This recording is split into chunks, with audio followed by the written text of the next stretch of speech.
Praise the lord. యేసునామమే జయము. మన రక్షకుడు, మన విమోచకుడైన యేసుక్రీస్తు పరిశుద్ధమైన నామంలో అందరికీ వందనాలు. చిన్న ప్రార్థన ద్వారా రాత్రికాల వాక్య భాగం ధ్యానించుకుందాము. పరిశుద్ధుడ, మహాగణుడు అయిన దేవ యేసయ్య, సర్వాధికారినైన మీకే వేలాది వందనములు, కృతజ్ఞతాస్తుతి స్తుతులు చెల్లించుకుంటున్నాను. దేవ రాత్రికాల సమయంలో ప్రభు వాక్య భాగం ధ్యానిస్తుండగా వాక్య భాగం మాకు అర్థమవుతూ సహాయం చేసి మీ కృపలో బలపరిచి మీకు మాదిరిగా మమ్మల్ని నడిపించమని చిన్న ప్రార్థన యేసునామములో అడిగి వేడుకుంటున్నాను తండ్రి. ఆమేన్, ఆమేన్. రాజుల మొదటి గ్రంథం 18వ అధ్యాయం 21వ వచనం. ఏలియా జనులందరి దగ్గరకు వచ్చి, ఎన్నాళ్ళు మట్టుకు మీరు రెండు తలంపుల మధ్య తడబడుచుందురు? యెహోవా దేవుడైతే ఆయనను అనుసరించుడి, బయలు దేవుడైతే వానిని అనుసరించుడని ఒక ప్రకటన చేయగా, జనులు అతనికి ప్రత్యుత్తరము ఒక మాట అయినను పలకక పోయిరి. ఆమె దేవుడి వాక్య భాగం దీవించును గాక. ప్రభునందు ప్రియులారా, ఇక్కడ వాక్య భాగాలు గమనించినట్లయితే, ఏలియా జనులందరి దగ్గరకు వచ్చి, ఎన్నాళ్ళు మట్టుకు మీరు రెండు తలంపుల మధ్య తడబడుచుందురు?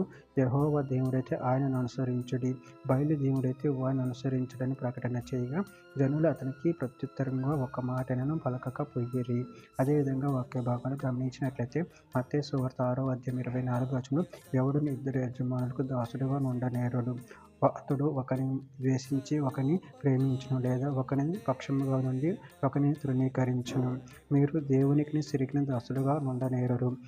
కొరింథీయులకు రాసిన మొదటి పత్రిక 10వ అధ్యాయం 21వ వచనం, మీరు ప్రభువు పాత్రన్నది దయ్యముల పాత్రన్నది కూడా త్రాగనేరరు. ప్రభువు బల్ల మీద ఉన్న దానిలోను దయ్యముల బల్ల మీద ఉన్న దానిలోను కూడా పాలు పొందనేరరు. కొరింథీయులకు రాసిన 2వ పత్రిక 6వ అధ్యాయం 16వ వచనం, దేవుని ఆలయములకు విగ్రహముతో ఏమి పొందిక, మనము జీవము గల దేవుని ఆలయమై ఉన్నాము.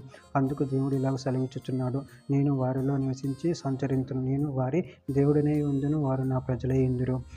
ప్రకటన గ్రంథం 3వ అధ్యాయం 15-16 వచనం, నీ క్రియలు నేను ఎరుగుదును, నువ్వు చల్లగానేను వెచ్చగానేను లేవు. నువ్వు చల్లగానేను వెచ్చగానేను వండిన మేలు, నువ్వు వెచ్చగానేను చల్లగానేను వండక నువ్వు వెచ్చగా ఉన్నావు గనుక నేను నిన్ను నా నోటి నుండి ఉమ్మి వేయ నిర్దేశించుచున్నాను.